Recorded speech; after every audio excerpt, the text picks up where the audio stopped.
Pakar digital forensik, Rismon Sianipar menilai pihak Universitas Gadjah Mada, UGM, dan Presiden ke-7 RI Joko Widodo, Jokowi, semestinya hadir dalam gelar perkara kasus dugaan ijazah palsu di Bareskrim Polri, Rabu, 9 Juli 2025. Hal itu diungkapkan Rismon Sianipar di Bareskrim Polri untuk menghadiri gelar perkara khusus dugaan ijazah palsu Jokowi. Terkait gelar perkara khusus hari ini, kita berharap UGM yang telah menyatakan, meyakini bahwa Pak Jokowi adalah alumni Gadjah Mada, seharusnya UGM sangat berkepentingan untuk hadir. Dan Pak Jokowi harusnya sangat berkepentingan untuk hadir, ungkap Rismon, Rabu. Menurut Rismon, ini semestinya menjadi momen bagi Jokowi untuk membuktikan keaslian ijazahnya. Untuk membuktikan kepada kami dan menunjukkan, ini loh ijazah yang kalian pertanyakan, kalian anak bangsa nggak usah ribut, ini siap diuji. Bahkan bukan hanya di Bareskrim, di Laboratorium Puspom TNI, Laboratorium BRIN, bahkan di luar negeri, saya siap. Begitu harusnya statement Pak Jokowi sebagai seorang yang pernah menjabat 10 tahun sebagai presiden kita, ungkapnya. Rismon berharap Bareskrim Polri bisa menjelaskan prosedur-prosedur forensik yang telah dilakukan terkait dugaan ijazah dan skripsi palsu Jokowi. Hal senada juga dikatakan pakar telematika, Rai Suryo. Rai Suryo meminta, jika memang Jokowi sehat hingga bisa berlibur dengan cucu di Bali, maka mestinya datang ketika gelar perkara khusus kasus ijazah. Artinya kalau dari situ membuktikan dia sehat, berarti kalau undangan untuk gelar perkara khusus, datang. Jadi tunggu saja, kata Rai Suryo dalam live YouTube Sentana TV di Polda Metro Jaya, Senin, 7 Juli 2025. Diketahui, Biro Wasidik Bareskrim Polri akan melaksanakan gelar perkara khusus kasus tudingan ijazah palsu Presiden ke-7 RI Joko Widodo di Mabes Polri, Jakarta Selatan, Rabu, 9 Juli 2025, hari ini. Penyidik Polda Metro Jaya yang menangani kasus tudingan ijazah palsu turut dilibatkan, Rai Suryo dan kawan-kawan juga dipastikan menghadiri gelar perkara khusus tersebut.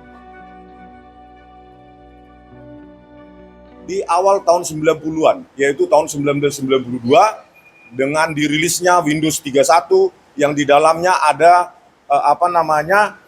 Microsoft Office dan di dalamnya ada teknologi PostScript Type 1 ya yang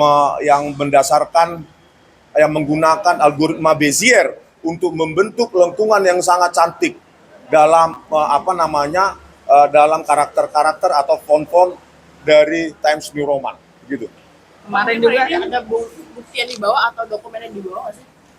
Kami kan sebenarnya banyak seharusnya yang bisa kami bawa, tapi kan kami tidak punya hak untuk menyita. Ya, contoh misalnya skripsi. Kenapa kami lakukan digital forensik? Ya, tadi malam sudah juga saya berdebat dengan Pak Rifai, pengacaranya, katanya kalau analog harus dibuktikan secara analog. Terus kalau MRI, CT scan, biometrik, misalnya mata masa dicopot dulu, ya kan? Tetapi di scan, difoto, dianalisa secara digital. Sesuatu analog bisa diidentifikasi secara forensik digital. Karena memang disitulah gunanya ilmu itu. Tanpa kita memiliki analog itu pun, kita bisa deteksi bahwa itu barang palsu atau tidak. Begitu. Kemarin juga dari alumni Gadjah Mada kan sudah menyatakan pernyataan sikap tentang itu, Pak. Iya, rela gama dan saya kira karena alumni UGM ini kan menyebar di seluruh kolong dunia gitu ya. Jadi sangat susah untuk mengumpulkan para alumni UGM, tetapi ada 100 orang gitu ya, Bu ya. Nah, itu ya berkumpul. Ya kami sebenarnya karena kecintaan kami kepada alma mater Universitas Gadjah Mada, yang kami tidak cinta adalah pengurus-pengurusnya sekarang yang tidak terbuka, ya. Tidak terbuka, bahkan video pertemuan kami tanggal 15 April 2025 di ruang 109 Fakultas Kehutanan. Download Tribun X sekarang, menghadirkan lokal menjadi Indonesia.